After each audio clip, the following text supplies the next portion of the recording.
ये मातृभाषा के खिलाफ लड़ाई करेंगे, सीमाओं को लांघ कर भाषा के लिए वो गुंडे बन जाएंगे। जी दोस्तों, सही सुना आपने। हम बात कर रहे हैं ठाकरे ब्रदर्स की, जो 2 दशक बाद एक मंच पर आए, एक दूसरे को गले लगाया, अपने बीच की नफरत को तो भुला दिया, लेकिन हिंदी से नफरत करने का ऐलान खुले मंच से कर दिया। साफ साफ कह दिया कि भाषा के लिए हम गुंडे हैं।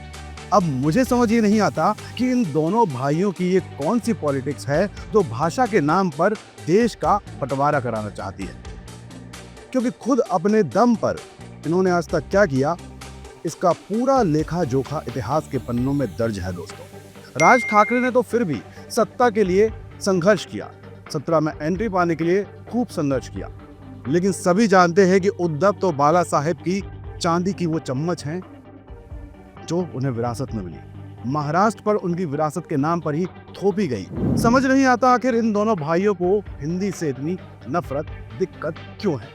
राज ठाकरे तो पहले से ही ऐसे थे, अब उद्धव को क्या हुआ? कहीं ये विधानसभा चुनाव में हुए हर्ष की खुन्नस तो नहीं? क्योंकि जहां तक मैं जानता हूं, कोई भी हिंदी भाषी ना मराठों से बैर रखता है और ना ही मराठी भाषा से उनका कोई लड़ाई है।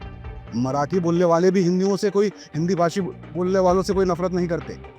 महाराष्ट्र में जो हिंदी भाषी गए वो बस गए, वही के हो गए, मराठियों से अच्छी मराठी बोलते हैं। लेकिन ये दोनों भाई मराठियों और हिंदी भाषियों को लड़ाकर आपस में अपनी सियासत को केवल और केवल चमकाना चाहते हैं। इनका मकसद केवल अपनी सियासत चमकाना है, क्योंकि रह देखे विपक्ष ने इनके लिए कोई मुद्दा नहीं छोड़ा। अब जब कुछ नहीं बचा तो बेचारों की सियासत जो है सड़क पर है। ऐसे में भाषा को हथियार बना रखा है। खैर, इसके इतर आप दोनों के पॉलिटिकल ग्राफ पर भी नजर डालिए, ये बेहद जरूरी है, क्योंकि तभी ये भाषा की सियासत कर रहे हैं, पॉलिटिक्स कर रहे हैं, इसको समझने की कोशिश करिए। राज ठाकरे का पॉलिटिक्स ग्राफ लगातार गिरता जा रहा है। साल 2009 के विधानसभा चुनाव में राज ठाकरे की पार्टी यानी कि मनसे को 13 सीटें मिली थी दोस्तों। 2014 में राज की पार्टी का परफॉर्मेंस बहुत ही डाउन हो गया, सीधे मनसे 13 से 14 से 1 सीट पे आ गई। यही नतीजे 2019 के विधानसभा चुनाव में देखने को मिले। 2019 में भी उनकी पार्टी 1 ही सीट अपने नाम कर सकी, मतलब पॉलिटिकल ग्राफ देखिए। वही 2024 में जो हश्र हुआ उसे कोई नहीं भूल सकता, क्योंकि विधानसभा चुनाव में ये पार्टी मनसे, राज ठाकरे की पार्टी अपना खाता भी नहीं खोल पाई। हालांकि अब दोनों ही पार्टी के नेता भाषा को हथियार बनाकर उम्मीद जता रहे हैं कि ठाकरे ब्रदर्स की राजनीति में नई पॉलिटिक्स फोर्स का जन्म होगा, लेकिन भाषा से, क्योंकि बाकी कुछ इनके पास बचा नहीं। वही बात करें उद्धव की, तो उद्धव की शिवसेना यूबीटी वर्तमान में महाविकास आघाड़ी एमबीए का हिस्सा है। इसमें कांग्रेस और शरद पवार एनसीपी गुट के लोग शामिल हैं। विधानसभा चुनाव में भी उनकी पार्टी कुछ खास नहीं कर सकी। यही वजह है कि ये बताता है कि किस तरह से लोगों का विश्वास इन दोनों लोगों से हट रहा है। लगातार पार्टी हाशिए पर जा रही है। जनता का विश्वास खोना उद्धव के लिए एक बड़ी चुनौती है। जनता उद्धव से और शिवसेना और मनसे से दूर हो रही है। ऐसे में सवाल कई हैं कि क्या उद्धव बाला साहेब की विरासत को संभाल पाएंगे?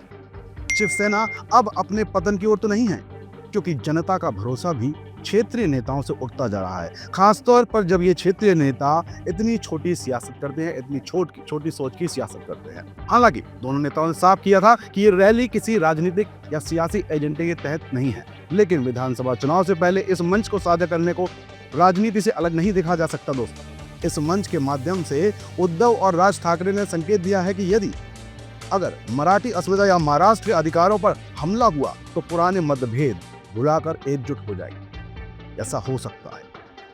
ये केवल त्रिभाषा की कोई नीति के विरोध में रैली नहीं थी, बल्कि ये एक राजनीतिक और सांस्कृतिक पुनर्मिलन का प्रतीक बन गई, क्योंकि जब 2 दशकों की लड़ाई खत्म होकर एक मंच पर साझा होकर गले मिलती है तो ऐसा नजारा होता है। मराठी मानुष का ये शक्ति प्रदर्शन न सिर्फ सरकार को चेतावनी है, बल्कि महाराष्ट्र के मतदाताओं को ये भी संदेश है कि ठाकरे बंधु फिर साथ है। और जब बात मातृभाषा, मातृभूमि और मराठी अस्मिता की होगी तो वो राजनीतिक सीमाएं भूलकर एक हो सकते हैं। अब देखना होगा कि ये भारत मिलन केवल एक मंच तक सीमित रहता है या आने वाले चुनावों में मराठी वोट बैंक की नई राजनीति का आधार बनता है। बाकी हिंदी पर संग्राम को आप दिल पर मत लीजिए, क्योंकि हिंदी है हम, वतन है हिंदुस्तान हमारा। हमें इसे सियासत से उठकर देश के भविष्य के बारे में सोचना है। किसी के मराठी बोलने से किसी को कोई दिक्कत नहीं, हमें कोई दिक्कत नहीं। इसी तरह हिंदी से भी किसी को कोई दिक्कत नहीं होनी चाहिए।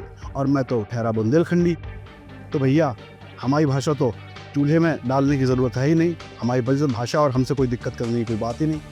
बाकी अपडेट के लिए ऐसी ही खबरों से हमारे चैनल को सब्सक्राइब और लाइक ज़रूर कर लीजिए, क्योंकि तकदीर का तो ऊपर वाला देख लेगा दोस्तों। मेरी कोशिश केवल इतनी है कि तस्वीर बदलनी चाहिए। जय हिंद, जय भारत। श्री राधे। देश के राष्ट्रपिता महात्मा गांधी ने कहा था कि असली भारत हमारे गांव में है। हमारी पूरी टीम की यही कोशिश है कि गांव के हर रंग को हम आप तक पहुंचा सकें। इसलिए बनिए हमारी ताकत, क्योंकि कंक्रीट के जंगलों की चमचमाती दुनिया में गांव अंधकार की ओर जा रहे हैं। देश में स्मार्ट शहर बने, कोई दिक्कत नहीं, पर हम बनाना चाहते हैं स्मार्ट गांव।